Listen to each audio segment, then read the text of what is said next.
খাদিজাতুল কুবরা বলেছিলেন, হে আমার স্বামী, রক্তের সম্পর্ক আপনি ঠিক রাখেন, এই জন্য আপনার কোনো ভয় নেই। অথচ বাংলাদেশের 100 জনের 98 জন এখন পরিবারে রক্তের সম্পর্কগুলো ঠিক রাখতে পারে না তার বউর কারণে। কথা বলেন, অধিকাংশ পরিবারে এই সমস্যা। রক্তের সম্পর্কগুলো নষ্ট করার পেছনে কারণ তার বউ। এর পেছনে আর একটা কারণ আছে। প্রতিটি সপ্তাহে যদি 2 দিন করে পরিবারস্থ লোকদেরকে নিয়ে একটা বৈঠক আপনি কোরআন আর হাদিস দিয়ে করতে পারতেন, তাহলে এই সমস্যাটা আস্তে আস্তে নির্মূল হয়ে যেত। একামতের দিন যারা এদেশে কায়েম করতে চায়, এদের যে সিলেবাস গুলো আছে এখানে দেখবেন লেখা আছে পারিবারিক বৈঠক আপনার সপ্তাহে কমপক্ষে 2টা করা লাগবে। এটা যারা সত্যিই করে তাদের পরিবারে আল্লাহ শান্তি দিয়েছে। আপনি একটু পরীক্ষা করে দেখেন, মাস্ট বি আপনি পাবেন। কারণ প্রতিটি মানুষের কুদরত আমার আল্লাহর হাতের ভেতরে, ঘোরানো পেঁচানো ওনার হাতে। আপনি শুধু অ্যাপ্লাই করে দেখেন ঔষধগুলো। অনুনাজ্জিলু মিনাল কুরআনি মা হুয়া শিফাউ ওয়া রাহমাতুল লিল মুমিনিন। এর ভেতরে সব ধরনের ঔষধ আছে। এই মুমিন জীবনে যত রকমের রোগ আছে, ব্যক্তি, পরিবার, সমাজ, রাষ্ট্রের সব রোগ নির্মূল করার জন্য আল্লাহ কোরআনে কারিম দিয়েছেন। আমাদের পারিবারিক জীবনে আজ এই রক্তের সম্পর্কগুলো অধিকাংশ পরিবারে ঠিক থাকছে না, কোরআন আর হাদিস না থাকার কারণে। আমরা যারা শুনলাম খাদিজাতুল কুবরার এই কথাকে, আমরা নিজেরা যেন আমাদের প্র্যাকটিক্যাল লাইফে এটা সেট করতে পারি, বলেন আমিন। এরকম বউ আজ ঘরে ঘরে দরকার। খাদিজাতুল কুবরার মতো স্ত্রী যদি পয়দা হয়ে যায়, স্বামী তার নিজের ছোট ভাইয়ের সাথে, বড় ভাইয়ের সাথে, বোনের সাথে, নিজের মা বাবার সাথে সম্পর্ক খারাপ করবে না। হাদিস, নবীজি বলেন, কোন স্ত্রী যদি চায় যে আমার স্বামী আরো বেশি দিন বেঁচে থাক, আমার স্বামীর সম্মান, মর্যাদা, অর্থ সম্পদ আরো বেড়ে যাক, আল্লাহর নবী বারবার তাকিদ দিচ্ছেন ওই মহিলাকে, তুমি তোমার স্বামীকে এটা বারবার তাকিদ দাও যে স্বামী তুমি যাই করো, রক্তের সম্পর্কগুলো ঠিক রাখো। এটা দুনিয়ার বিষয় মনে করে আমরা অনেকে এড়িয়ে যাই। আরে ভাই, সম্পর্ক যদি আপনার ঠিক না থাকে, আপনি যতই নামাজ পড়েন, রোজা রাখেন, হজ করে আসেন, আল্লাহ আপনার সাথে সম্পর্ক কাট করে দেবে। কথা বুঝতেছেন? অনেক বড় বিষয়। 2 নম্বরে খাদিজাতুল কুবরা বলেছিলেন, অতাহমিলুল কাল্লা। ঠিক আছে, এখানে একটুখানি রাখেন, গা ঘামা শেষ হয়ে গেলে নিয়েছে, আর বাকিগুলো বসেন ভাই। হযরতে খাদিজাতুল কুবরা 2 নম্বর বললেন, স্বামী আমার, আপনি মানুষের বোঝা বহন করেন, আপনি ভয় পান কেন? এই এমনি ধরে রাখো।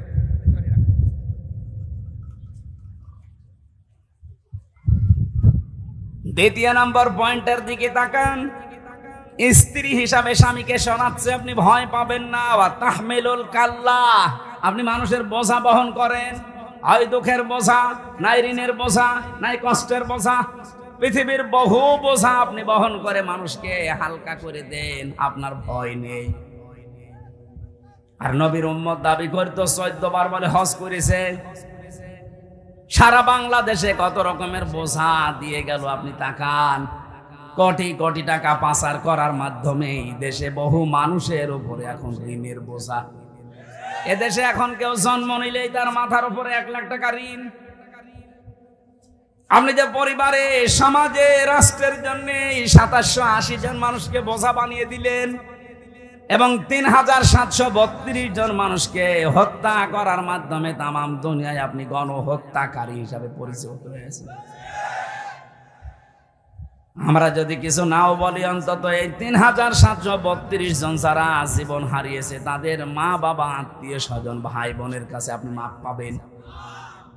আর আমার যতটুকু এই 3 বছর জেলখানার অভিজ্ঞতা, আমার যতটুকু ধারণা, বিশ্বাস, এদেশের 18 কোটি মানুষ যদি আপনাকে মাফ করে দেয়, ব্যারিস্টার আরমানের বউ মাফ করবে না। কি করলেন আপনি বলেন তো? আমান আজমির বউ শেষ পর্যন্ত অন্য জায়গায় বিয়ে বসেছে, করবে কি বেচারা? 1-2 বছর না 10 বছর। এখনো পর্যন্ত অনেকে জালেমের সাফাই গায় যে কি করেছে, এমন কি করেছে আপনি টের পাচ্ছেন না? এই 3-4 দিন চলছে বাইরের বিভিন্ন দেশের স্নেহপ্রীতি পাওয়ার জন্য এখন উনি ছড়িয়ে বেড়াচ্ছে যে আমি বৈধ নির্বাচিত সরকার ছিলাম, আমাকে উৎখাত করেছে। এত বড় ডাহা মিথ্যা কথা আপনি বলতে পারছেন হাজি মানুষ? বলেন আপনি কি করে বললেন নির্বাচিত সরকারে 15 বছর তো নির্বাচনই হয়নি? হ্যাঁ, কথা বলেন না কেন? একবার হয়েছে 154 জন এমনি। এইটাকে যদি দুনিয়ায় কেউ নির্বাচন বলে, আমার মনে হয় তার বিবেকের উপরে কুকুরে প্রসব করেছে। আর বাকি আগের যেটা দেখলাম এটা তো দিনেরটা রাতেই হয়ে গেছে। এটা যে দিনেরটা রাতে হয়েছে তার প্রমাণ আমার সাথে এক ওসি ছিল ছেলে, ওই যে নুসরাত হত্যা মামলা, 8 বছর জেল। আমারে বলছে হুজুর আপনি যে ব্যাখ্যা দিলেন তাওবার, আমি কিন্তু এইভাবে তওবা করিনি, এভাবে করেছেন। যে নির্বাচন গেল গত, এই নির্বাচনে আমি নিজে আমার লোকজন দিয়ে রাতের বেলা ভোট কাটা আরম্ভ করেছিলাম আল্লাহর নামে। আমি আল্লাহর নাম নিয়ে আরম্ভ করেছিলাম, ফজর পর্যন্ত কাটলাম, বাক্স জমা দিয়ে দিলাম, এরপরে গোসল করে ওযু করে নামাজে দাঁড়ালাম। আল্লাহ আস্তাগফিরুল্লাহ। আমি বলছি আস্তাগফিরুল্লাহ আপনার পড়া হয়নি, এটা ইয়ারকি মারা হয়েছে। কারণ আপনি তো আল্লাহর কাছে অপরাধ করেননি, আপনি অপরাধ করেছেন এই দেশের 18 কোটি মানুষের কাছে। কথা বলেন না কেন? ভোট দেওয়ার অধিকার কি আল্লাহর ছিল না হামজার ছিল? আপনি আমাকে দিতে দিলেন না, আমারটাও আপনি দিয়ে নিলেন। তার মানে এখান থেকে বোঝা যাচ্ছে এই দেশে দিনের ভোট রাতে হয়েছে, তার একেবারে চাক্ষুষ সাক্ষী আমার সাথে ছেলে ছিল। এটাকে আপনি নির্বাচন বলে চালিয়ে দিলেন।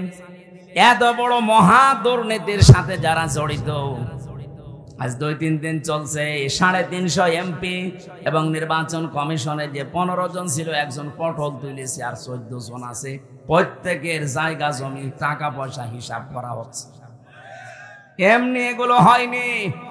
দেশকে আপনি বোঝা দিয়ে গেলেন শুধু নিজের আত্মীয় স্বজনের নামে, নিজের নামে, নিজের দলীয় লোকজনের নামে। এত টাকা আজকে আমি 7টা ব্যাংকের হিসাব পেয়েছি।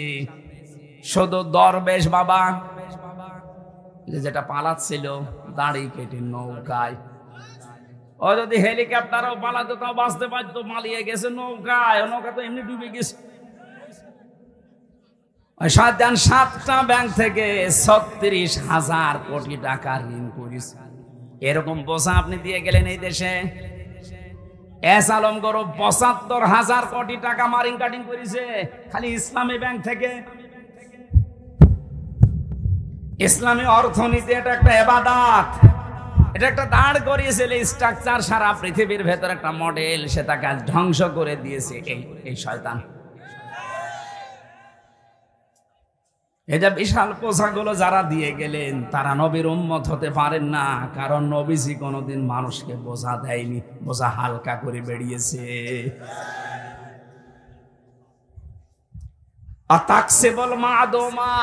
নবীজি বলেন আমার স্ত্রী আমাকে অভয় দিচ্ছে, স্বামী ভয় পাবেন না। আপনি তো মানুষের পোশাকের ব্যবস্থা করেন, বস্ত্রহীন যারা তাদের বস্ত্রের ব্যবস্থা করেন। এর বাস্তব প্রমাণ আমি ডাক্তার শফিকুর রহমানের জীবনে কয়েকদিন পেয়েছি। দেখেন আগস্টের 5 তারিখের পর থেকে পর্যন্ত কোথায় কার পোশাক নেই, খাবার নেই, ছুটি যাচ্ছে। ওনার কাছে দল বেদল নেই, জাতি ধর্ম নেই, মানুষ হলেই সেখানে ছুটে যাচ্ছে। কথা বলেন না কেন? টাকাওয়ালা দরে দেশে নেই, টাকাওয়ালা লোক। শহীদ যারা হয়েছে দেশের কারো দলীয় সম্পদ না, এরা দেশের সম্পদ, এরা জাতীয় সম্পদ। এই মানুষগুলো আপনাকে এই স্বাধীন দেশ উপহার দিল, তাদের পরিবারস্থ লোকদের একটু খোঁজ নেবেন না? সারা বাংলাদেশে শুধু কুষ্টিয়া না, কুষ্টিয়ায় 16 জন জীবন দিয়েছে আমিরে জামাত ডাক্তার শফিক সাহেব এসে 32 লক্ষ টাকা তাদের পরিবারে দিয়ে গেল। কয় আপনি তো কোনোদিন জান না, আপনার টাকা কি নেই? মনে নবীর এই হাদিস মেনে চলেন। অতাকসিবুল মাদুমা, যারা অন্নহীন বস্ত্রহীন তাদের বস্ত্রের ব্যবস্থা করেন। এই জন্য আল্লাহ তার মন থেকে দুনিয়ার সব ভয় দূর করে দিয়েছে। তার যে ইখলাস আমি দেখেছি, জেলখানায় আমার সাথে ছিল, তার যে অ্যাক্টিভিটিস, তার যে তাওয়াক্কুল আল্লাহর প্রতি, আমার আল্লাহ পাক এমনি এমনি তার ভেতর থেকে ভয়গুলো দূর করে দেন না। কথা বললেই দেখবেন আগে আল্লাহর নাম নিয়ে শুরু করে। বলে এদেশের সব ক্রেডিট কার? বলেন বলেন, কত মানুষ তো কথা বলছে, অনেকে দুর্গার ক্রেডিট দেয়। ফসলে বরকত হলে নাকি দুর্গা গজে ছড়িয়ে এসেছে, তাই হয়েছে। আর ওনার কথা বললে আগে আল্লাহকে ধন্যবাদ জানায়। শুধু এতটুকু শেষ করে না, কথা বলতে বলতে এমনও কথা বলে যে এই পৃথিবীতে আল্লাহ ছাড়া আমরা কাউকে ভয় করি না, এটা জায়েজ নেই। আপনি শুধু জেলে না, ফাঁসি না, 14 বার ফাঁসি দিলেও তার মনের পরিবর্তন করতে পারবেন না। কেন? আজকের তেলাওয়াত কিন্তু আয়াতে এগুলো আছে, আমি মিলাবো ইনশাআল্লাহ। বাকি আয়াত হাদিসের সব কথা বলতে পারলাম না, কয়েকটা কথা শেষ করলাম। যারা এই দুনিয়াতে মানুষের বোঝা, সব ভারী ভারী বোঝা দিয়ে গেলেন। আপনি নবীর উম্মত নেই, যদি উম্মত হতে চান আবার দয়া করে নতুন করে কালিমা পড়েন। যে আল্লাহ আমাদেরকে একটা মুক্ত দেশ দিলেন, এটা যেন দাঁড় করাতে পারি। জবান যিনি আমাদেরকে দিয়েছেন, শুকরিয়া তান বলছে আলহামদুলিল্লাহ। দরুদ আর সালাম পাঠের মাধ্যমে আমরা আরম্ভ করছি। দরুদ সালাম পড়লাম কেন? কারণ বিশ্বনবীকে আল্লাহ 27টা নাম দিয়ে কোরআনে ডাক দিয়েছেন, ডাইরেক্ট ইনডাইরেক্ট। তার ভেতরে 7টা অন্যতম। এর ভেতরে প্রথম নাম হচ্ছে ইয়াসিন। ইয়াসিন মানে হে নেতা। নেতার নাম বললেই কিছু মানুষের চুলকানি ওঠে, ও মনে করে নেতা মানে লাভ। আরে ভাই না, নেতা শব্দটা আমার আল্লাহ বিশ্বনবীর নামের ক্ষেত্রে প্রথমে ব্যবহার করলেন, হে নেতা। এর ব্যাখ্যায় আমি 6টা বিষয় পেয়েছি। তাফসিরে কাবিরের ভেতরে আছে, কোন মানুষ যদি নেতা হয় তাহলে তার 6টি কোয়ালিটি মাস্ট বি লাগবে। যেহেতু আমি শুধু টাচ দেওয়ার জন্য বললাম, কয়েকটা পয়েন্ট বলে আমি তাফসিরে যাচ্ছি। 1 নম্বরে যদি কেউ নেতা হতে চায়, নেতৃত্ব দিতে চায়, তার প্রথম কোয়ালিটি হওয়া লাগবে সে পুরুষ হবে, মহিলা হলে হবে না।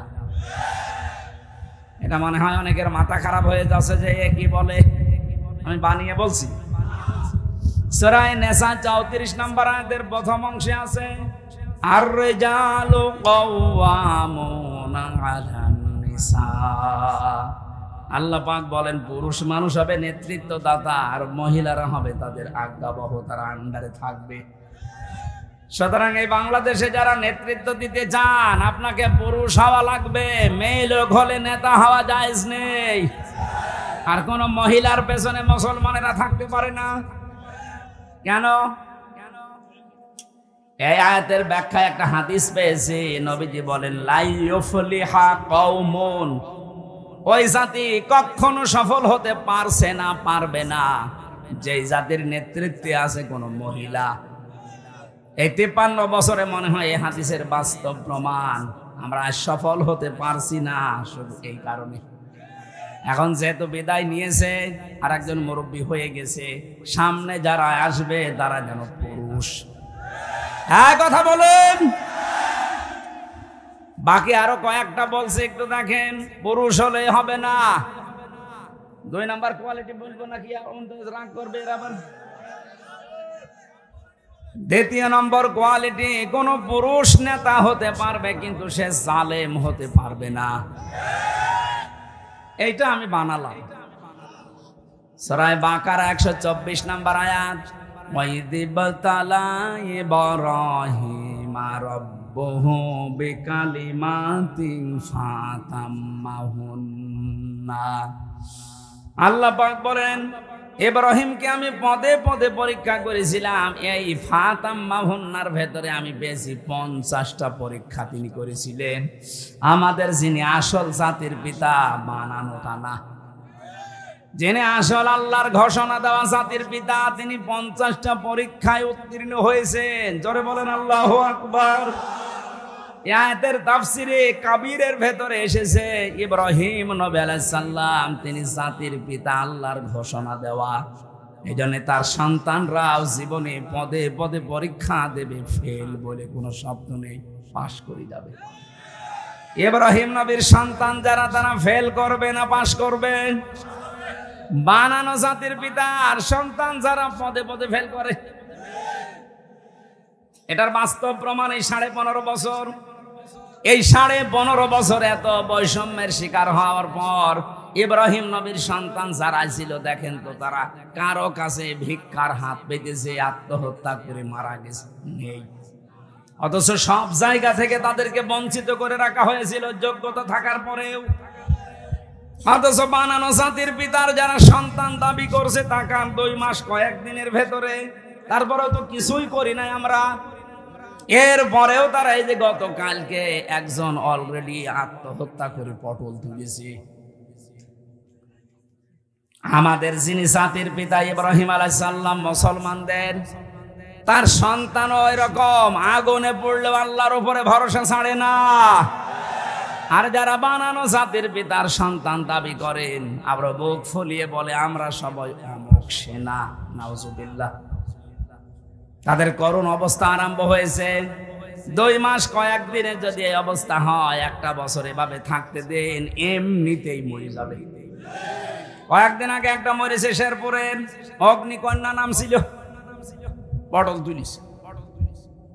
এদের অবস্থায় এই উপরে মনে হয়েছে না বিশাল কিছু, এদের ভেতরে যে ভয় আপনি জানেন না। আমি নিজে থেকে দেখেছি, কয়েকটাকে পেয়েছিলাম সেলখানায়, এত ভয় ওদের ভেতরে। আরে ভাই, ভয় তো পাওয়ার দরকার আমার, কারণ আমার পক্ষে কেউ নেই। আমার মামলা পর্যন্ত কেউ আদালতে দাঁড়াতে চায় না। আর তোদের পক্ষে সব থাকার পর এত ভয় কেন? তার মানে ভয় পাওয়ার সব কাজ ওদের ভেতরে আছে। আপনি তো মানুষের বোঝা বহন করেন না, বোঝা আরো ভারী করে দেন। বিনা কারণে নিরপরাধ মানুষকে ধরিয়ে দেন, তার পরিবারের কাছ থেকে আবার নিজেই টাকা নিয়ে ছাড়িয়ে আনেন। এই কথা বলছেন না কেন? যারা মানুষের পরিবারে, মানুষের মাথার উপরে দুঃখের বোঝা, কষ্টের বোঝা, ঋণের বোঝা, এগুলো যারা চাপিয়ে দেয়, আল্লাহ তাদের অন্তরে বিভিন্ন রকমের ভয় তৈরি করে দেয়। আমরা যারা নবীর উম্মত, বিশেষ করে আমাদের যারা ইব্রাহিম নবীকে জাতির পিতা মানি, আল্লাহ পাক ওই দিন ইব্রাহিমকে 50টা পরীক্ষার শেষ পর্যায়ে বলেছিলেন, আলা ইন্নী জাইলুকা লিন-নাসি ইমামা। হে ইব্রাহিম, আমি মানব জাতির জন্য তোমাকে নেতা বানিয়ে দিলাম।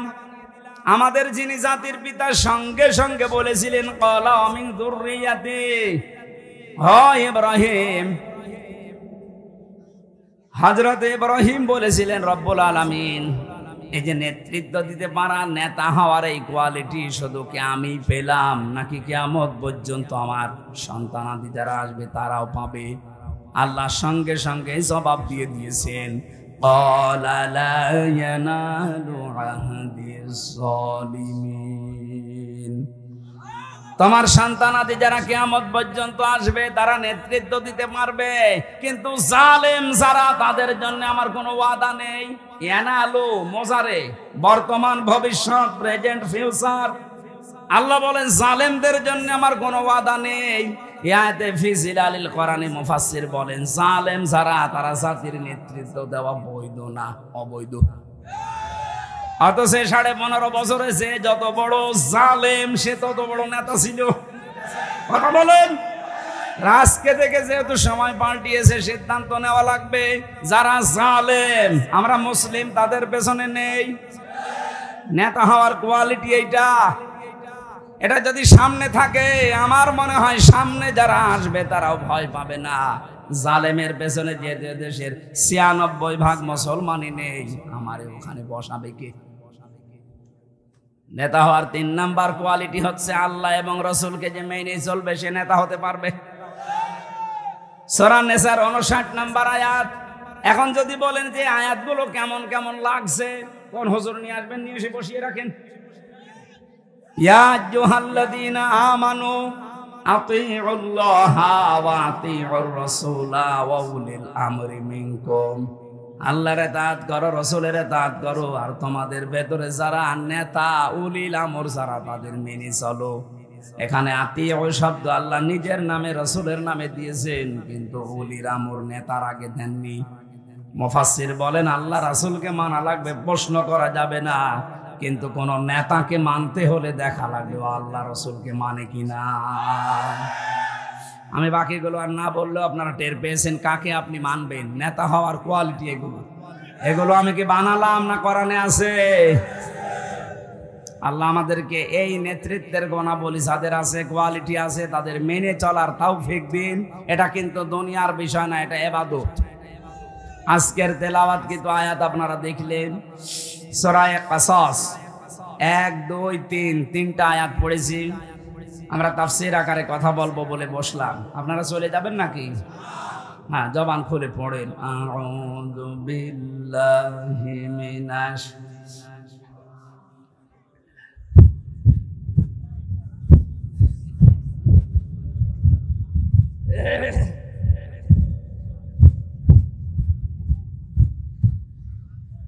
তাসিম।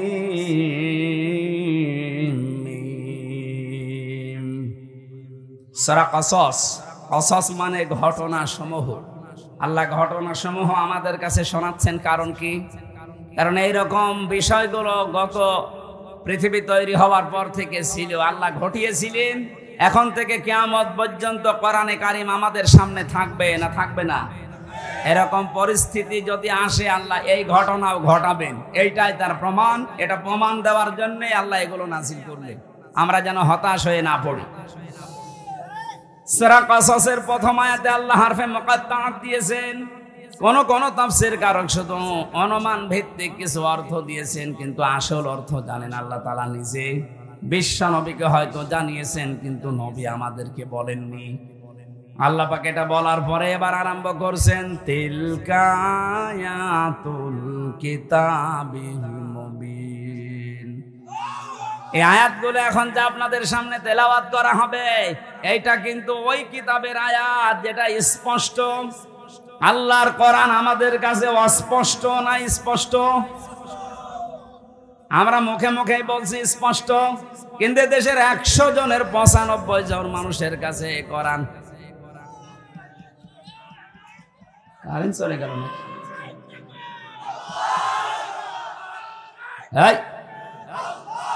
কাজ করেন, জেনারেটর থাকলে তাড়াতাড়ি হচ্ছে। এটা দুনিয়াতে ঘটেছে, যদিও এই ঘটনাটা ঘটতে অনেক সময় আগে, কিন্তু এখন মনে হচ্ছে 2024-এর আগে ঘটনা ঘটে গেল। আল্লাহ পাক বলেন, ইন্না ফিরআউনা, অবশ্যই ফিরআউন, আলা ফিল আরদ, জমিনের ভেতরে সে নিজেকে প্রতিষ্ঠিত করার জন্য, তার কর্তৃত্ব, তার বড়ত্ব, তার মহত্ব, তার একত্ব প্রকাশ করার জন্য, প্রতিষ্ঠা করার জন্য একেবারে সব দিক থেকে এটা নিয়েছিল, বেঁধে নিয়েছিল। ওয়াজাআলা আহলাহা শিয়া, নিজেকে প্রতিষ্ঠিত করার জন্য, তার একচ্ছত্র মালিকানা কায়েম করার জন্য। এটাকে খেয়াল করুন, ফেরাউন তার নিজের দেশে নিজেকে প্রতিষ্ঠিত করার জন্য যেই কয়টা কাজ হাতে নিয়েছিল, তার 1 নম্বরে কাজ, ওই দেশে যারা ছোট ছোট দলে বিভক্ত ছিল তাদেরকে আরো ছোট ছোট দলে বিভক্ত করে করে ফায়দা লুটেছিল।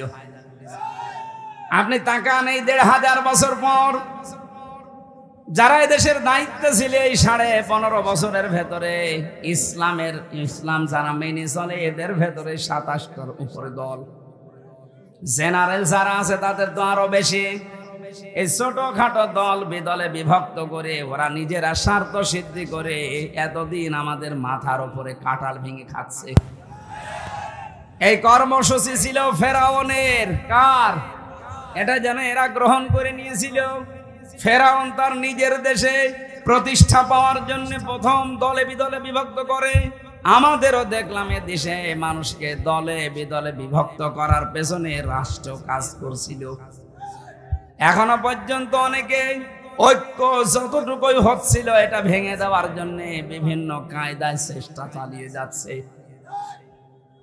আপনি সূক্ষ্ম ষড়যন্ত্র ধরতে পারছেন না। জেলখানায় মাওলানা মামুনুল হক আমারে মাঝে মাঝে বলতো, হামজা বাইরে থেকে ভাবতাম কি আর ভেতরে কি অবস্থা। আমরা বাইরে টোপে নিয়ে দাড়ি নিয়ে কারো আকীদা নিয়ে মারামারি করি, আর ওদের কর্মকাণ্ড দেখলে সব আমাদেরকে এক জায়গায় রেখে তালাবদ্ধ করে রেখেছে। কষ্ট দেওয়ার ক্ষেত্রে ওরা সবাই এখন এক। বাইরে যদি যেতে পারি সব কাজ বাদ দিয়ে কি করে এক হওয়া যায়, আমি সেই কাজ করব মনে কিন্তু আরম্ভ করেছে।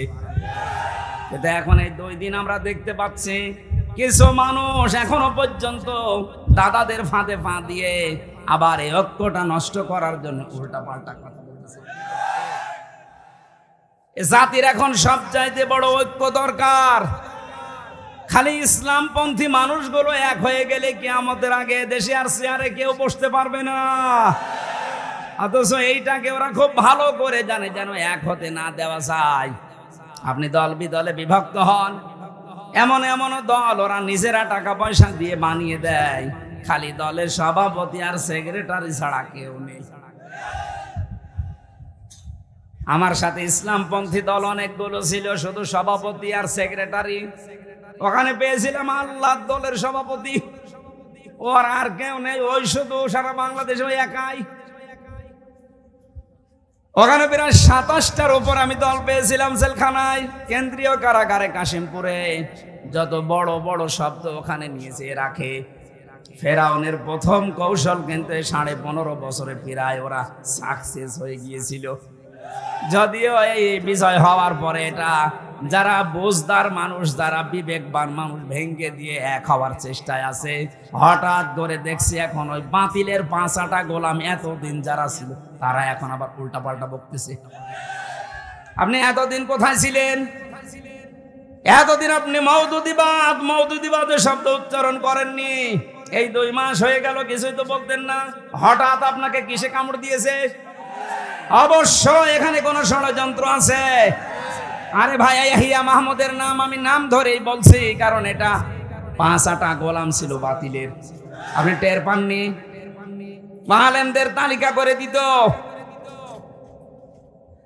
বাইতুল মোকাররম থেকে যিনি পালিয়েছেন তারে অনেকে আলেম বলে। হ্যাঁ, উনি আলেম, নামের আগে হয়তো মাওলানা লিখতে পারে, কিন্তু কি কাজ করেছে বলেন? জালেমা তাকে দিয়েছে কওমি জননী। এটা কথা হলো। তাম দুনিয়ার মানুষ যাকে জালেমা বলেছেন, আপনি তাকে কওমি জননী দিলেন কি করে? স্বার্থ পেলে পাগল হয়ে যাবেন মানে আপনার বিবেক নেই। এর ওপর আবার উনি নৌকা মার্কা নিয়ে জানিয়েছে। এটা ঘৃণিত জিনিস। এটা আপনি যদি কুকুর মার্কা নিয়ে দাঁড়াতেন তাও কয়েকটা ভোট পেতেন। আল্লাহ এমন অবস্থায় পৌঁছিয়েছে, এই বাংলাদেশে এখন কুকুরের যা দাম আছে নৌকার সে দাম নেই। আপনি পরিচয় দেন যে আমি নৌকার লোক, পিটিয়ে মেরে ফেলবে মানুষ। সারা দেশ আমি ঘুরছি একই অবস্থা। এই অবস্থা জানি না এলাকায় কি। ফেরাউনের প্রথম কৌশল ছিল মানুষকে দলে বিদলে বিভক্ত করত। এখন এতদিন পেরে উঠিনি, এখন দেখছি এই 2-3 দিন ও আবার শুরু করেছে। বাইরে খালি মিথ্যা ছড়াচ্ছে আমি নির্বাচিত। এটা মিথ্যা কথা না? এই মিথ্যা কথা না এটা?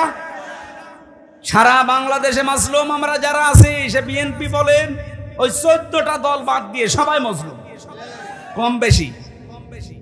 আমার সাথে বিএনপির এক লোক পেয়েছিলাম আমি, ওর 313টা মামলা। ও আমারে খাবার দিতে আসতো, বলছি ভাই আপনার মামলা কয়টা? 313টা। 313টা মামলা দিয়েছে একটা মানুষকে। ও কবে জামিন নেবে আর কবে বের হবে আর হাজিরা দেবে কবে? এটা মজলুম মানুষ না তারা?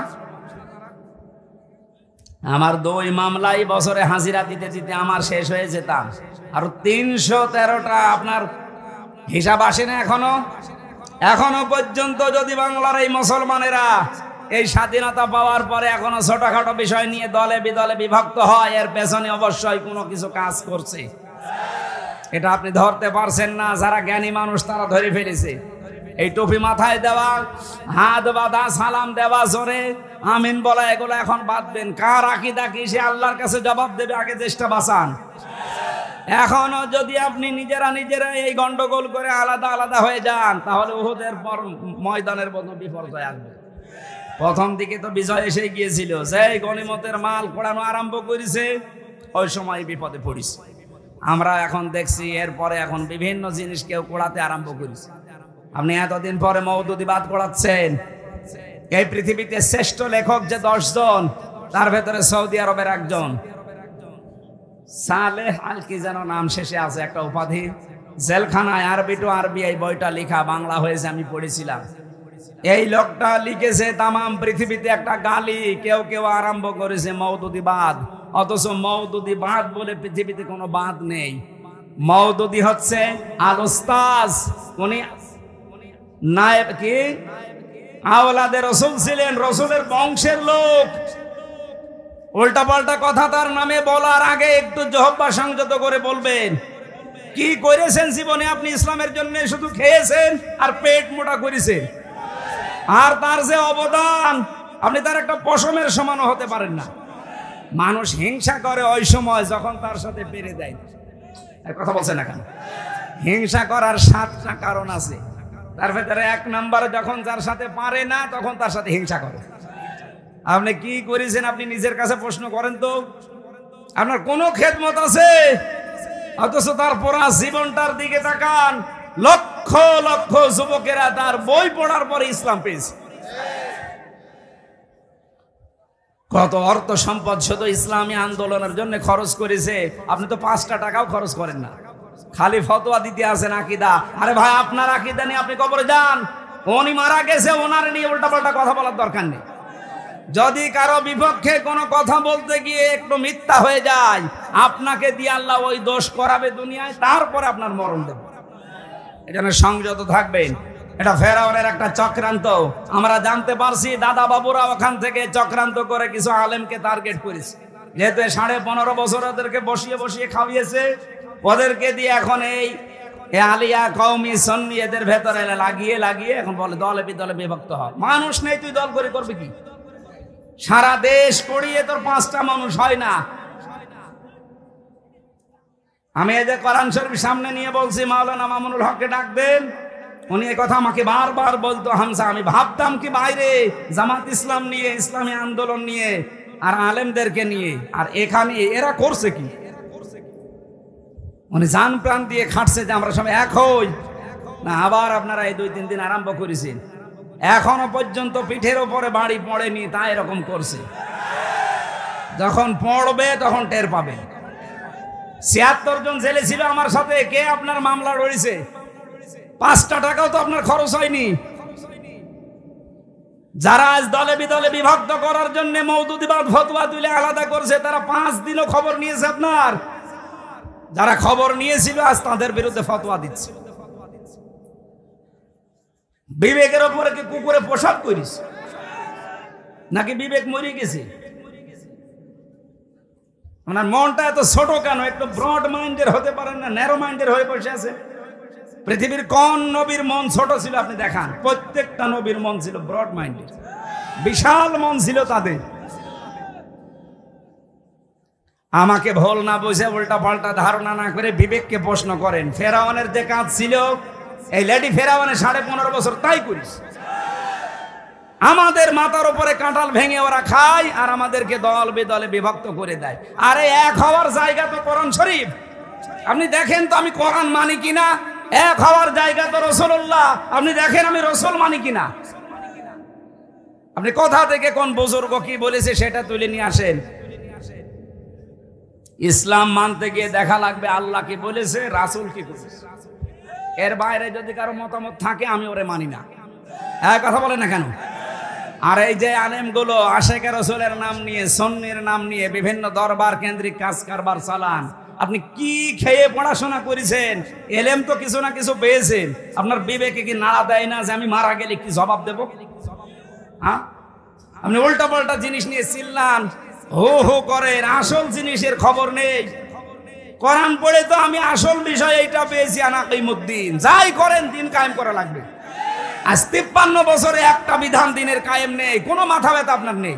কে দাঁড়িয়ে দরুদ পড়ে না ওইটা নিয়েও ফতোবাজি করে, তো দাঁত মুখ খুলে ফেলা দরকার। নবী নূরের তৈরি, মাটির এই তৈরি নিয়ে উনি আরম্ভ করেছে। গরম শুননি, ঠান্ডা শুননি, মিঠা শুননি, খুব আবেগ নিয়ে, আফসোস নিয়ে, আক্ষেপ নিয়ে বলছে, কারণ ফেরাউনের এই কর্মসূচির সাথে এ দেশটা এখন মিলে যাচ্ছে। এখনো যদি আমাদের বিবেকে কাজ না করে জাহান্নামে যাওয়া লাগবে। কারণ যাদের বিবেক আছে এরা যদি কাজে না লাগায়, সূরা মুলকের 10 নম্বর আয়াত অনুযায়ী তারা জাহান্নামী। আকালু লাউ কুনহা নাসমাউ আও নাকিলু মা কুননা ফি আসহাবিস সাঈর। ফেরাউন 2 নম্বর আরম্ভ করেছিল, ইস্তাদঈফু তাইফাতাম মিনহুম, ওই দেশে একটা দলকে সে দুর্বল করে রেখেছিল। ও বাংলার মুসলমানেরা, শুধু আমির হামজার উপরে রাগ না করে রেকর্ড হচ্ছে, সারা দেশে কালকে যাবে। আমি আমার ইমান থেকে ওপেন ভাবে বলছি, এই বাংলাদেশে এই 53 বছরে আপনি তাকান, হাজার হাজার দল দেশে আছে, কিন্তু একটা দলকে বাতিলরা শুধু সব সময় টার্গেট করে রাখে। তাদেরকে কিভাবে কণ্ঠাসা করে রাখা যায়, কি করে তাদেরকে একা একা ছেড়ে দেওয়া যায়? তাদের জুলুম অত্যাচার, জেল জুলুম অত্যাচার এবং আয়না ঘর তাদের জন্য। আপনি টের পাচ্ছেন না? ব্যারিস্টার আরমান কার সন্তান? মীর কাসেম আলীর সন্তান ব্যারিস্টার আরমান। আমান আজমি কার সন্তান? গোলাম আজমের। কারা আয়না ঘরে, কারা জেলখানায়? আমার ভার্সিটির ওয়ালিউল্লাহর মুকাদ্দাস ইসলামী ছাত্র শিবিরের 2 জনকে 10 বছর হয়ে গেল গুম করে দিয়েছে, এখনো খোঁজ নেই। আপনি টের পান না? এরপরেও কারা এই দেশে অত্যাচারিত, নির্যাতনের শিকার, জুলুমের শিকার, আয়না ঘরের শিকার, মামলা হামলার শিকার, বছরের পর বছর জেল খাটে কারা? কোরআনের আয়াতের সাথে মিলান। ফেরাউন ওই সময় চেয়েছিল একটা দলকে টার্গেট করি, সে দল ছিল মুসা নবীর দল। এই কথা বলেন না কেন? আজও বাতিলরা যাদেরকে টার্গেট করে বুঝবেন ওইটাই নবীদের দল। এদেশের গুরুত্বপূর্ণ জায়গাগুলোতে নবীওয়ালা মানুষগুলো যাওয়া দরকার। হ্যাঁ, এখন যাকে দিয়েছে বাইতুল মুকাররমে, ওনার সম্পর্কে আমি যতটুকু জেনেছি উনি ভালো আলেম, জ্ঞানী মানুষ, কিন্তু এতদিন ওনার কোনো কর্মকাণ্ড, অ্যাক্টিভিটিস তো এই দেশে আমি কোনোদিন পাইনি, দেখিও নি। এই কথা বলেন না কেন? জীবন হাতে নিয়ে যারা এই 53 বছর বেরিয়েছে, এইরকম একজন মানুষকে ওখানে দেওয়ার দরকার ছিল। হ্যাঁ, দিয়েছেন ভালো, কিন্তু ওনার কাজ করা লাগবে। ওই আগেরটার মতো দালালি করলে কিন্তু সমস্যা আছে। এটা আর ওই জামানা নেই। 24 সাল পার হচ্ছে এখন। এখন আমরা চাই যারা আসবে, যারা ঘাত প্রতিঘাত সহ্য করে জীবন হাতে নিয়ে বছরগুলো কাটিয়েছে, তারা এখানে থাকবে। যদি না থাকে, যিনি আছে এমন কথা বলা লাগবে, এমন কাজ করা লাগবে যেন দেশে ইসলামের কাজ হয়। এমন এমন ফতোয়াবাজি করার দরকার নেই যেটার দ্বারা উম্মতের আরো ঐক্য নষ্ট হয়। কে আমিন জোরে বলে, কে আমিন আসতে বলে, ওই নিয়ে ফতোয়াবাজি করার সময় এখন না। এখন সময় আমাদের সব এক হওয়া, এটা সবচাইতে বড় ফরজ। গত 3 দিন আগে আমার অনুষ্ঠান ছিল যশোরে, শ্রীকরগাছা। মাওলানা মামুনুল হক আর আমি, আমাদের 2 জনের আলোচনার বিষয় এক, যে যা করছে এগুলো এখন বাদ দেন। এই ফতোয়াবাজি করে করে কিন্তু এটা ফেরাউনের একটা চক্রান্ত। যেহেতু ফেরাউন নেই, তার উত্তরসূরি এখনো মারা যায়নি, তারা আছে, তারা চেষ্টা করে যাচ্ছে। ওরা একটা দলকে টার্গেট করেছিল। কথা বোঝার চেষ্টা করেন ভাই। 3 নাম্বার তার কর্মসূচি ছিল ইউযাব্বিহু আবনাহুম ওয়া ইস্তাহয়ী নিসাহুম। সে ওই দেশের পুরুষদেরকে মেরে ফেলতো আর মেয়েদেরকে বাঁচিয়ে রাখতো। এর 2টা অর্থ। 1 নম্বরে মেয়েদের চাকরি বাকরি দেওয়ার মাধ্যমে মেয়েদেরকে সে বাঁচিয়ে রাখতো ভোগ করার জন্যে, আর পুরুষদেরকে চাকরিহীন করে, কর্মহীন করে স্ত্রীর দাস বানিয়ে রাখতো। আপনি দেখেন এই দেশে 15.5 বছরে মেয়েরা ম্যাট্রিক ফেল করলেও 3টা চাকরি পায়, আর ছেলেরা অনার্স মাস্টার্স করে চাকরি নেই। এটা ফেরাউনের একটা কৌশল। 2 নম্বরে ও পুরুষদেরকে মেরে ফেলা, মেয়েদেরকে বাঁচিয়ে রাখার পেছনে টার্গেট ছিল এদেরকে ভোগ করা, রাস্তাঘাটে এদের ব্যবহার করা, আর এইটা আরম্ভ করার জন্য সমকামিতা শুরু করেছিল। আপনি তো সূক্ষ্ম ষড়যন্ত্র বোঝেন না। এটা যাদের মাথার মেদরে আল্লাহ মেধা দিয়েছেন তারা টের পাচ্ছে যে কোথায় যাচ্ছে। আমি গত পরশুদিনও কয়েকটা এসপির সাথে সাক্ষাৎ করেছি, ওনারা ওই বৈষম্যের শিকার ছিলেন। এই 15.5 বছরে তাদেরকে ওএসডি করে রাখা হয়েছিল। হঠাৎ সরকার আসার পরে তারা আবার এখন জায়গা মতো দিয়েছে। তারা আমার সাথে গোপন বৈঠক করে একান্তে কথা বলার পরে যে কথাগুলো আমারে জানিয়েছে, আল্লাহ কোথায় আছি আমরা, আর এরা কি চিন্তা ভাবনা করছে। খুব সূক্ষ্ম ষড়যন্ত্র চলছে, কিন্তু যারা এগুলো করছে তাদের হয় বাদ দেন, নাই তালাবদ্ধ করে রাখেন। এগুলোর মাথা খারাপ হয়ে গেছে। আজ উম্মতের সামনে যারা ওকে ফাটল ধরাতে চাচ্ছে, হয় এদের মাথা খারাপ, নাই তো এদের পেছনে কেউ আছে। আল্লাহ বলেন ইন্নাহু কানা মিনাল মুফসিদিন, কারণ ফেরাউন ছিল ফ্যাসাদ সৃষ্টিকারী। তার মানে ফাসাদ, বিশৃঙ্খলা, স্বৈরাচারী, সন্ত্রাসী এই কর্মকাণ্ড করার জন্য কর্মসূচি বললাম কয়টা? 3টা। বলেন তো কয়টা? 1 নম্বরে বলেন 1 নম্বরে কোরআনে কারীম জানাচ্ছে দলে দলে বিভক্ত করে দেওয়া। 2 নম্বরে একটা দলকে টার্গেট নিয়ে কোণঠাসা করে রাখা। 3 নম্বরে ওই দেশের পুরুষদেরকে মেরে ফেলা বিভিন্ন কায়দায়, আর মেয়েদেরকে এগিয়ে দেওয়া। এই 15.5 বছরে এইটা চলছিল। কিন্তু আল্লাহ পাক হঠাৎ করে বলেন আমার সিদ্ধান্ত আমি একটা পাল্টিয়ে ফেলেছি। ওয়ানুরিদু আন্নামুন্না আলাল্লাযীনা ইসতুদঈফু ফিল আরদি। এখানে যে ইচ্ছার কথা জানাচ্ছেন কে? আরো জোরে। ওই আল্লাহ এখন আর নেই। উনি বলেন আমি ইচ্ছা করলাম কি জানো, ফেরাউন যখন এই কাজ কারবার গুলো আরম্ভ করেছে তখন আমি একটা ইচ্ছা করলাম। কি সেটা? ওই দেশে যাদেরকেও দুর্বল করে রেখেছিল ওই দুর্বল দলের উপরে আমি আল্লাহ অনুগ্রহ করলাম। তাদের উপরে আমার রহমত, দয়া, মায়া আমি নাজিল করলাম। ওই দেশের মানুষের মন তাদের দিকে আমি আল্লাহ ঝুঁকিয়ে দিলাম। আমার তো মনে হচ্ছে 2024 সালের 5 আগস্টের পর থেকে আল্লাহ এই আয়াতটা আমাদেরকে দেখাচ্ছেন। এদেশে যারা এতদিন দুর্বল ছিল, হীন ছিল, ছোট ছিল, যাদের উপর অত্যাচার, জুলুম, নির্যাতনের স্টিমরোল চলছিল, এখন জনগণের সিম্পিতি এখন সব তাদের দিকে। কথা বলেন না কেন? আজকে অনলাইভ জরিপ দেখেছেন না? এই দেশে 100 জনের 33 জন মাত্র জাতীয়তাবাদী দল যারা আছে তাদেরকে সাপোর্ট করছে। 100 জনের ভেতরে 133 জন। আমি এই রিপোর্টটা দেখলাম, নিচে কত কি ওঠে। জাতীয়তাবাদী দল লেখা 33 জন, জামাত ইসলাম লেখা 133 জন, আওয়ামী লীগ লেখা 2 জন, জাতীয় পার্টি 0।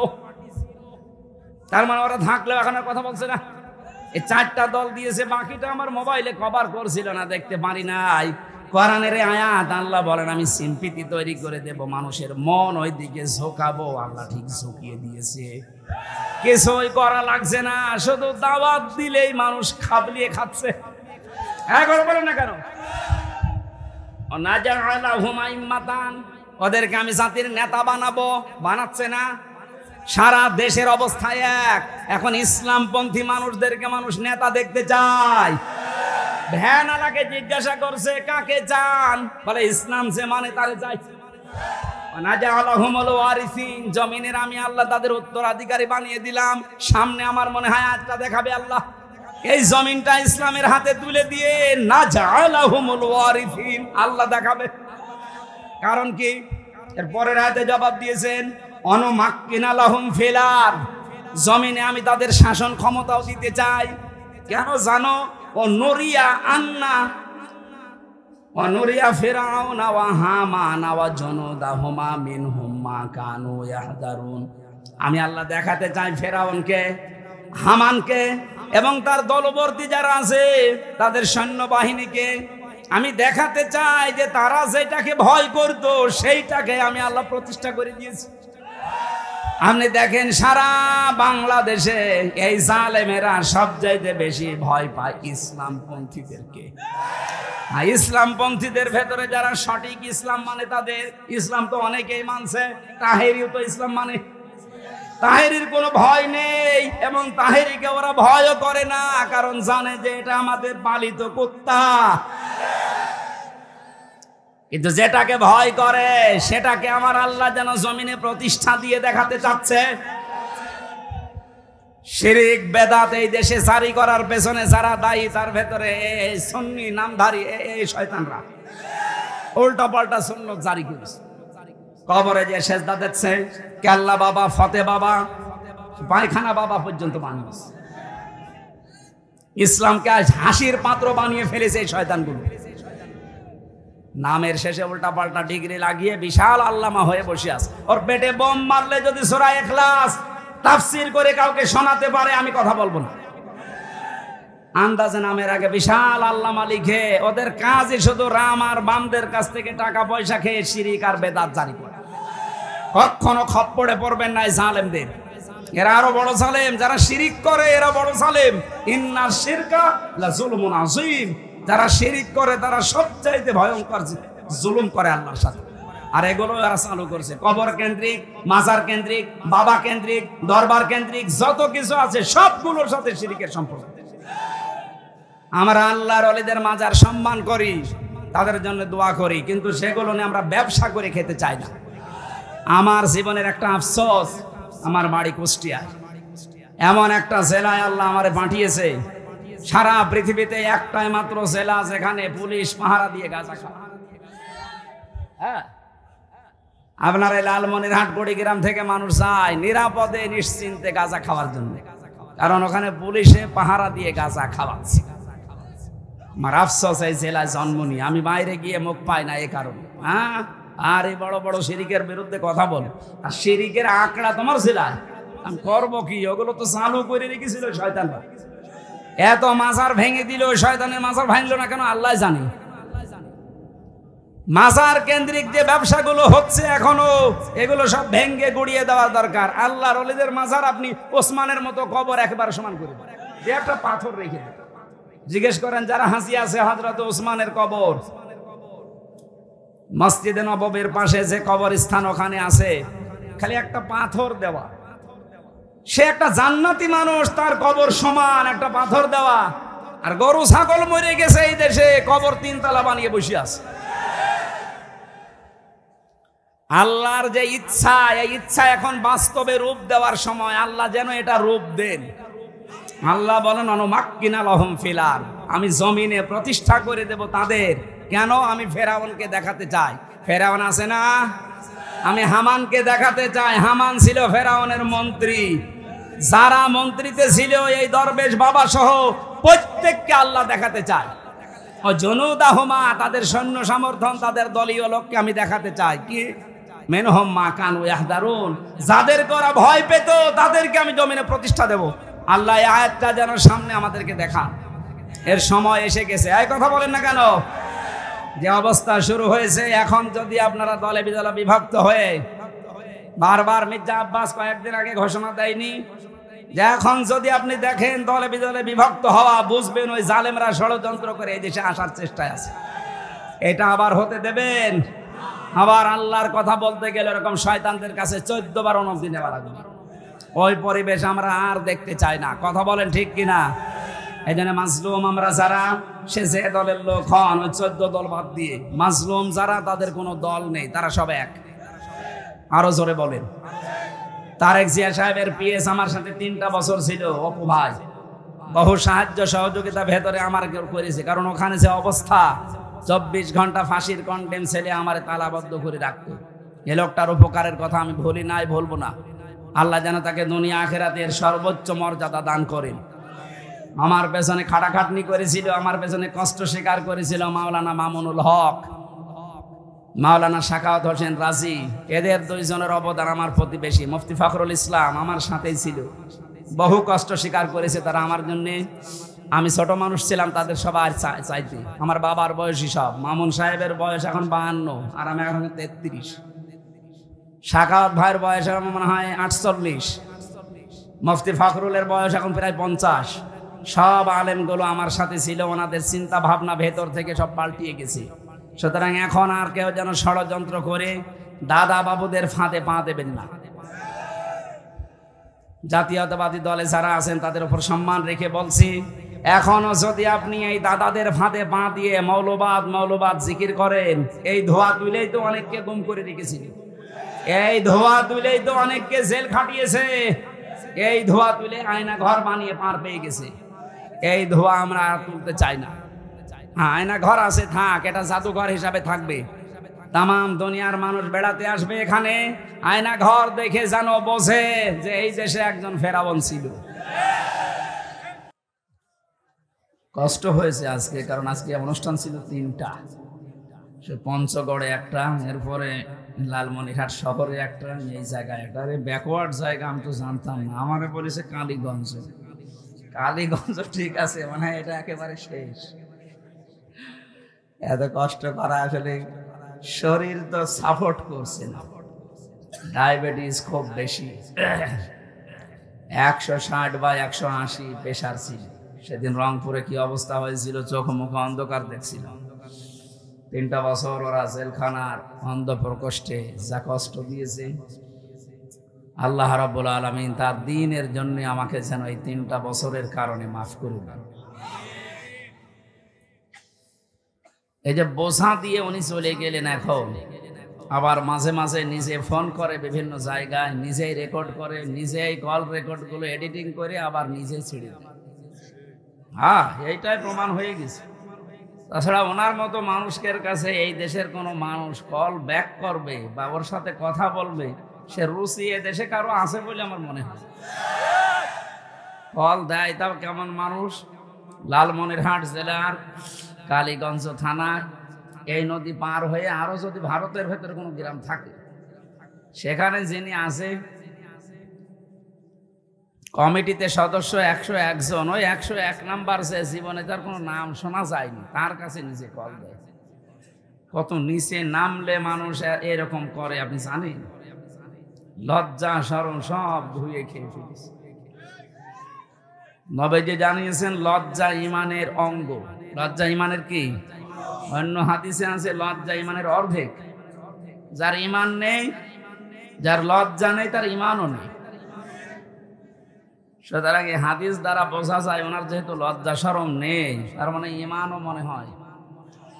প্রশ্ন আসতে পারবো যে ফজরের নামাজ পড়তো, আরে ভাই ফজরের নামাজটা আব্দুল্লাহ ইবনে উবাই পড়তো না? উনি যে যায় নামাজ খুঁজতো, কোরআন শরীফ পড়তো, কিছু কিছু জিনিস পাওয়া গেছে, আর যা পাওয়া গেছে ওগুলো দেখানোর মতো না। তাও ছেলে মেয়েরা যা দেখিয়েছে, তামাম দুনিয়া বলছে সি, এই জিনিস দেখায় মানুষ। নাউযুবিল্লাহি মিন যালিক। বিশ্বনবী যেদিন নবুয়ত পেয়ে আসেন, সেদিন খাদিজাতুল কুবরা রাদিয়াল্লাহু তাআলা আনহা, মেয়েরা যারা এসেছেন, এই হাদিসটা একটু আমি কয়েকটা পয়েন্ট বলছি শিক্ষার জন্য। তিনি বলেছিলেন, হে আমার স্বামী, আপনি ভয় পাবেন না। কেন ভয় পান?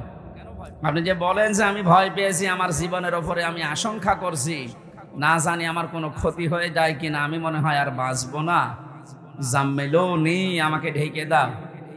কে ভাই, কারে দিলেন? হ্যাঁ তুমি ওটা তো রওশনের দেশ আরো খারাপ দেখছি না, আমার কাছে দেন, আমি এক করতে শুরু করে এইভাবে একটা ফ্যানের ব্যবস্থা করতে পারি না। মোবাইল একজনের কাছে দিয়ে রাখি। এখন টেবিল ফ্যান কেন মাগরিবের পরে দিতে পারেননি? হ্যাঁ, ঘেমে কি অবস্থায় আমাদের ঘাম গায়ে বসে গেলে, কালকে তো মাহফিলের গলা মলা সব শেষ হয়ে যায়। এখন বলছে টেবিল ফ্যান নিয়ে আসেন। এখানে টেবিল ফ্যান নিয়ে আসতে আর 2 ঘন্টা লাগবে, যে অবস্থা দেখলাম। এই জায়গায় বলে হাসিনা মন্ত্রী দিয়েছিল, কি মন্ত্রী সে? এই কল্যাণ পুলিশ। আসলেও এই মানুষগুলো যেন কিয়ামতের আগে দেশে আর ফিরে আসতে না পারে। এই সমস্ত চোরদের তালিকা করে করে মোড়ে মোড়ে টাঙিয়ে দেবে। নিষিদ্ধ যেমন হওয়া আরম্ভ হয়েছে, আর একেবারে শিকড় পর্যন্ত যেন নিষিদ্ধ হয়ে যায়। সব ক্যান্সার যতদিন থেকেছে ততদিন সমস্যা। এখন আস্তে আস্তে দেশটা দাঁড়াচ্ছে, নাম নিতেও আমাদের ঘৃণা লাগে। কি আশ্চর্য বলেন তো। বলো যে না এ বিশাল ব্রিজ করা যাবে না, বিশাল ব্রিজ করা যাবে না। আমার দাদা চেয়ারম্যান ছিল। যত টাকা বাজেট হয় রাস্তার জন্য, ব্রিজের জন্য, কালভার্টের জন্য, এটা যদি সঠিকভাবে ব্যয় করা যায় এদেশে 1 ইঞ্চি জায়গা রাস্তা অন্তত কাঁচা থাকার কথা না। সেই গাড়ি থেকে নামার পরে যা আসতেছি একটাও তো পাকা রাস্তা পেলাম না। খাদিজাতুল কুবরা রাদিয়াল্লাহু তাআলা আনহা ওই দিন বলেছিলেন, হে আমার স্বামী। দাঁড়ান তো ভাই, এটা মনে গরম বেশি টানছে। হ্যাঁ, এত গরমে আসলে ঝামেলা। এদিকে কে মেয়েরা না কি, এদিকে কি কিছু নাই তো কি এটা ঢেকে রাখার দরকার কি? হ্যাঁ, এটা মনে হয় তুলে দিলে একটু বাতাস মাসে আসতো কিনা। আর রাতের বেলা মাহফিল, এখন গরমের সময় এ ছাতা কি করে দিয়েছে? হ্যাঁ, একটা মঞ্চ সাজালেই তো হয়ে যায়। এমনি গরিব মানুষ আপনারা বারবার ত্রাণ চান, আর কি খরচ করেছে দেখো। আগামীতে যদি রাতের বেলা দেন তাহলে এটা দেবেন, আর দিনের বেলা বা এই গরমের সময় কোনো দরকার নেই। একটু হাওয়া বাতাস না আসলে হয়, এমনিতেই মানুষের গরম।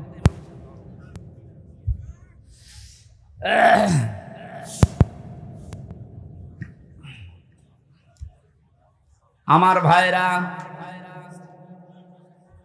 খাদিজাতুল কুবরা রাদিয়াল্লাহু তাআলা আনহা স্বামীকে ডাক দিয়ে বলেছেন, হে আমার স্বামী, কাল্লা ওয়াল্লাহি মা ইয়াখজিকাল্লাহু আবাদান। আপনি ভয় পাবেন না, কখনো আপনাকে জিন ভূত পরী এবং আল্লাহ আপনাকে ভয় দেখাতে পারে না।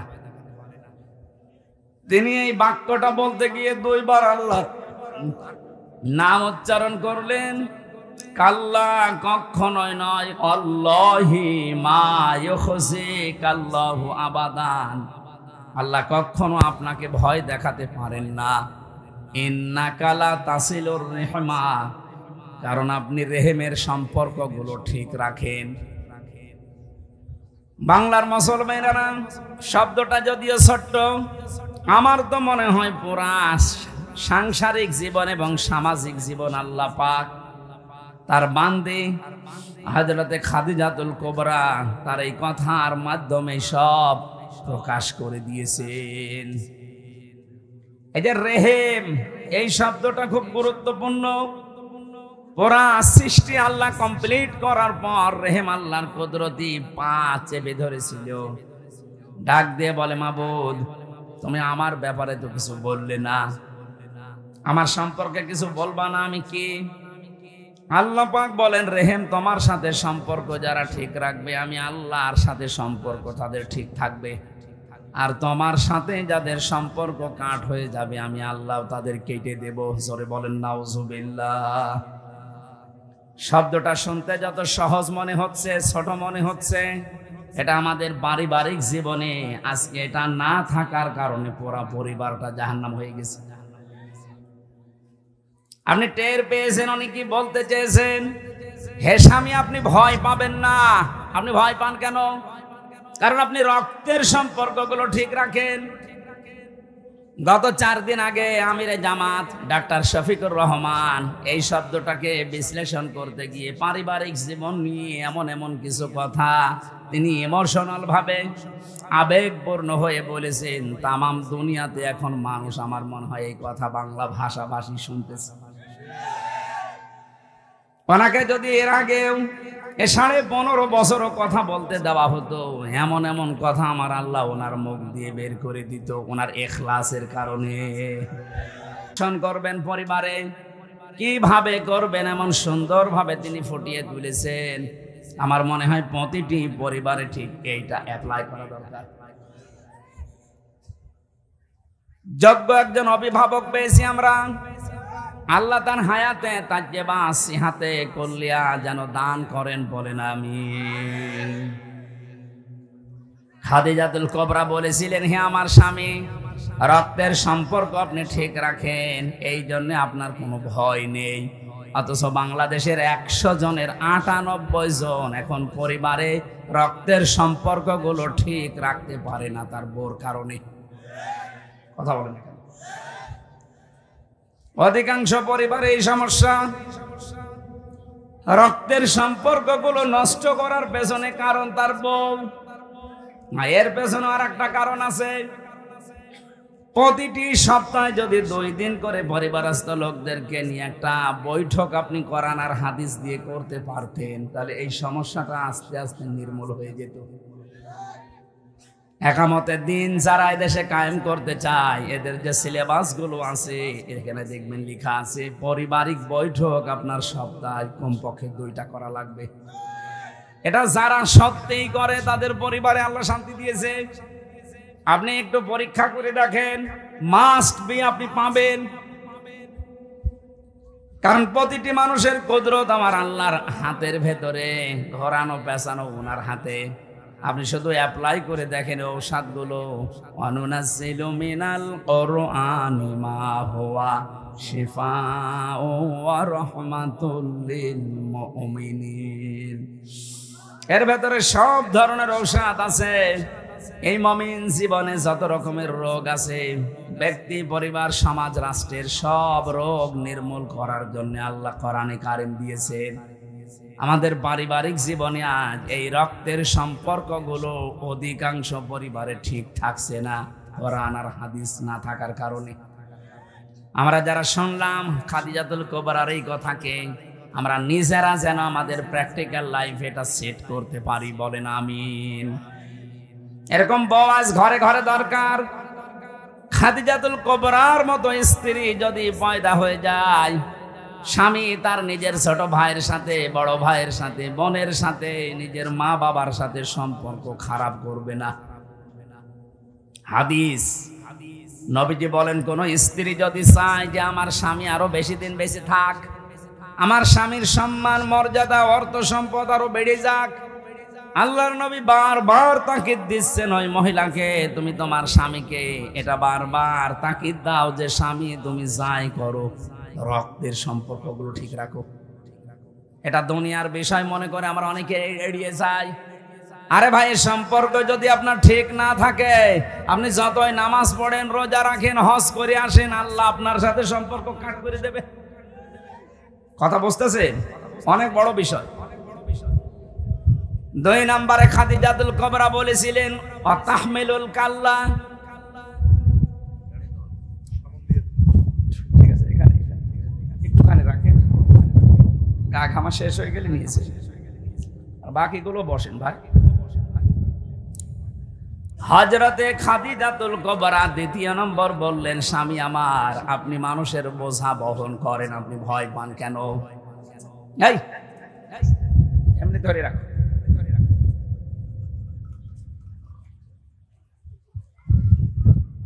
দ্বিতীয় নম্বর পয়েন্টের দিকে তাকান।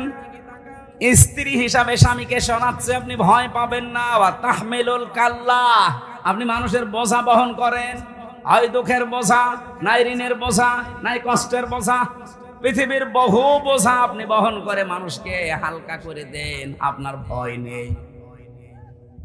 আর নবীর উম্মত দাবি করতো 14 বার বলে হজ করেছে। সারা বাংলাদেশে কত রকমের বোঝা দিয়ে গেল আপনি তাকান। কোটি কোটি টাকা পাচার করার মাধ্যমে দেশে বহু মানুষের উপরে এখন ঋণের বোঝা। এদেশে এখন কেউ জন্ম নিলেই তার মাথার উপরে 1 লাখ টাকা ঋণ। আপনি যে পরিবারে, সমাজে, রাষ্ট্রের জন্য 2780 জন মানুষকে বোঝা বানিয়ে দিলেন এবং 3732 জন মানুষকে হত্যা করার মাধ্যমে তামাম দুনিয়ায় আপনি গণহত্যাকারী হিসাবে পরিচিত হয়েছেন। আমরা যদি কিছু নাও বলি, অন্তত এই 3732 জন যারা জীবন হারিয়েছে তাদের মা বাবা, আত্মীয় স্বজন, ভাই বোনের কাছে আপনি মাপ পাবেন। আর আমার যতটুকু এই 3 বছর জেলখানার অভিজ্ঞতা, আমার যতটুকু ধারণা, বিশ্বাস, এদেশের 18 কোটি মানুষ যদি আপনাকে মাফ করে দেয়, ব্যারিস্টার আরমানের বউ মাফ করবে না। কি করলেন আপনি বলেন তো? আমান আজমির বউ শেষ পর্যন্ত অন্য জায়গায় বিয়ে বসেছে, করবে কি বেচারা? 1-2 বছর না, 10 বছর। এখনো পর্যন্ত অনেকে জালেমের সাফাই গায় যে কি করেছে, এমন কি করেছে আপনি টের পাচ্ছেন না? এই 3-4 দিন চলছে বাইরের বিভিন্ন দেশের স্নেহপ্রীতি পাওয়ার জন্য এখন উনি ছড়িয়ে বেড়াচ্ছে যে আমি বৈধ নির্বাচিত সরকার ছিলাম, আমাকে উৎখাত করেছে। এত বড় ডাহা মিথ্যা কথা আপনি বলতে পারছেন হাজি মানুষ? বলেন আপনি কি করে বললেন নির্বাচিত সরকারে 15 বছর তো নির্বাচনই হয়নি? কথা বলেন না কেন? একবার হয়েছে 154 জন এমনি। এইটাকে যদি দুনিয়ায় কেউ নির্বাচন বলে, আমার মনে হয় তার বিবেকের উপরে কুকুরে পোশাক করেছে। আর বাকি আগের যেটা দেখলাম এটা তো দিনেরটা রাতেই হয়ে গেছে। এটা যে দিনেরটা রাতে হয়েছে তার প্রমাণ আমার সাথে এক ওসি ছিল ছেলে, ওই যে নুসরাত হত্যা মামলা, 8 বছর জেল। আমারে বলছে হুজুর আপনি যে ব্যাখ্যা দিলেন তাওবার, আমি কিন্তু এইভাবে তওবা করিনি, এভাবে করেছেন। যে নির্বাচন গেল গত, এই নির্বাচনে আমি নিজে আমার লোকজন দিয়ে রাতের বেলা ভোট কাটা আরম্ভ করেছিলাম আল্লাহর নামে। আমি আল্লাহর নাম নিয়ে আরম্ভ করেছিলাম, ফজর পর্যন্ত কাটলাম, বাক্স জমা দিয়ে দিলাম, এরপরে গোসল করে ওযু করে নামাজে দাঁড়ালাম। আল্লাহ আস্তাগফিরুল্লাহ। আমি বলছি আস্তাগফিরুল্লাহ আপনার পড়া হয়নি, এটা ইয়ারকি মারা হয়েছে। কারণ আপনি তো আল্লাহর কাছে অপরাধ করেননি, আপনি অপরাধ করেছেন এই দেশের 18 কোটি মানুষের কাছে। কথা বলেন না কেন? ভোট দেওয়ার অধিকার কি আল্লাহর ছিল না হামজার ছিল? আপনি আমাকে দিতে দিলেন না, আমারটাও আপনি দিয়ে নিলেন। তার মানে এখান থেকে বোঝা যাচ্ছে এই দেশে দিনের ভোট রাতে হয়েছে, তার একেবারে চাক্ষুষ সাক্ষী আমার সাথে ছেলে ছিল। এটাকে আপনি নির্বাচন বলে চালিয়ে দিলেন। এত বড় মহা দুর্নীতির সাথে যারা জড়িত, আজ 2-3 দিন চলছে 350 এমপি এবং নির্বাচন কমিশনে যে 15 জন ছিল, একজন পটল তুলেছে আর 14 জন আছে। প্রত্যেকের জায়গা জমি টাকা পয়সা হিসাব করা হচ্ছে। এমনি এগুলো হয়নি। দেশকে আপনি বোঝা দিয়ে গেলেন শুধু নিজের আত্মীয় স্বজনের নামে, নিজের নামে, নিজের দলীয় লোকজনের নামে। এত টাকা আজকে আমি 7টা ব্যাংকের হিসাব পেয়েছি। শুধু দরবেশ বাবা যেটা পালাচ্ছিল দাড়ি কেটে নৌকায়, ও যদি হেলিকপ্টারও পালাতো তাও বাঁচতে পারতো, পালিয়ে গেছে নৌকায়। নৌকা তো এমনি ডুবে গেছে। 7টা ব্যাংক থেকে 36,000 কোটি টাকা ঋণ করেছে। এরকম বোঝা আপনি দিয়ে গেলেন এই দেশে। এস আলম গরু 75,000 কোটি টাকা মারিং কাটিং করেছে খালি ইসলামী ব্যাংক থেকে।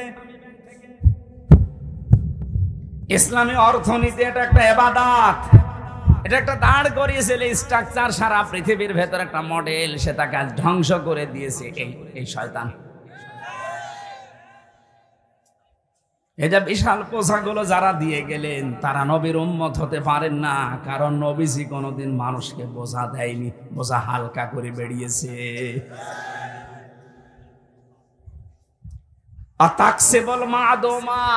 নবীজি বলেন আমার স্ত্রী আমাকে অভয় দিচ্ছে, স্বামী ভয় পাবেন না। আপনি তো মানুষের পোশাকের ব্যবস্থা করেন, বস্ত্রহীন যারা তাদের বস্ত্রের ব্যবস্থা করেন।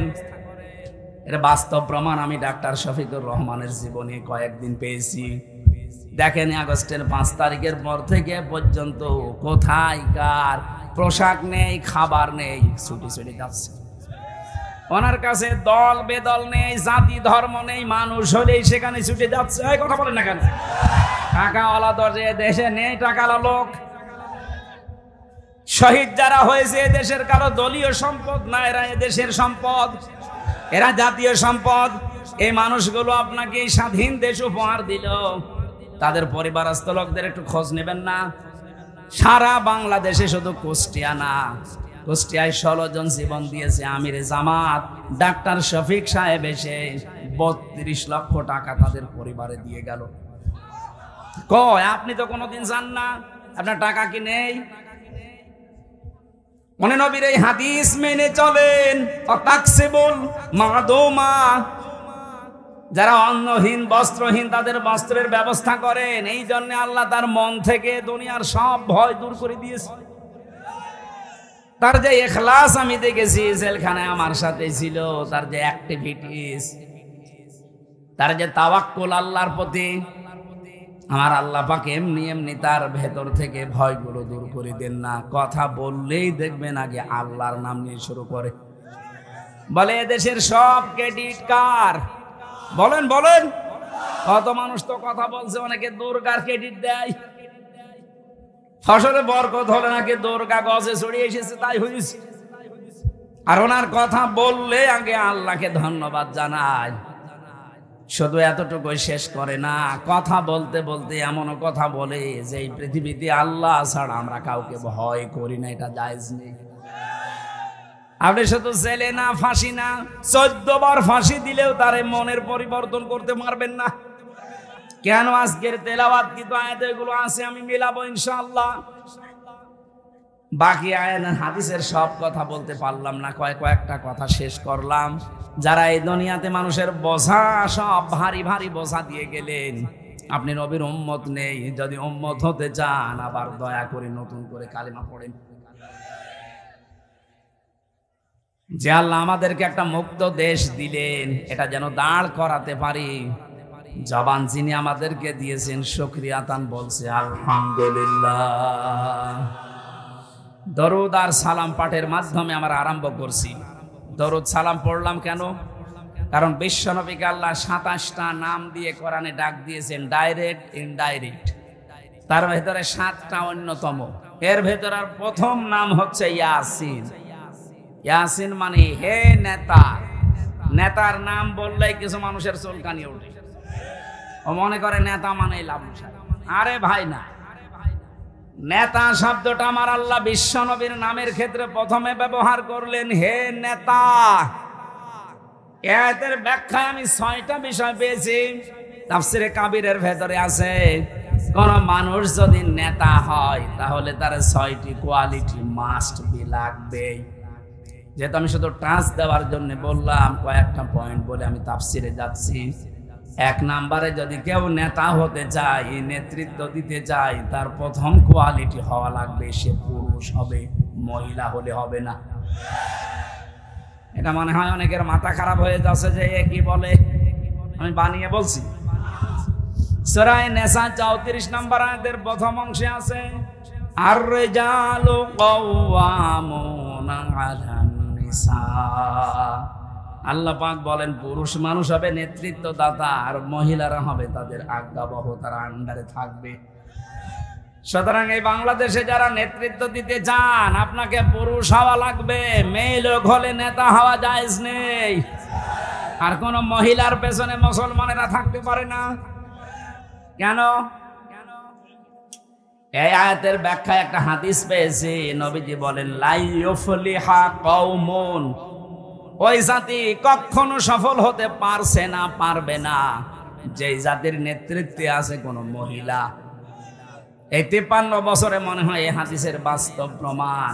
আমরা সফল হতে পারছি না শুধু এই কারণে।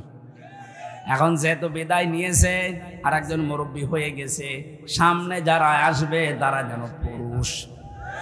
হ্যাঁ কথা বলেন।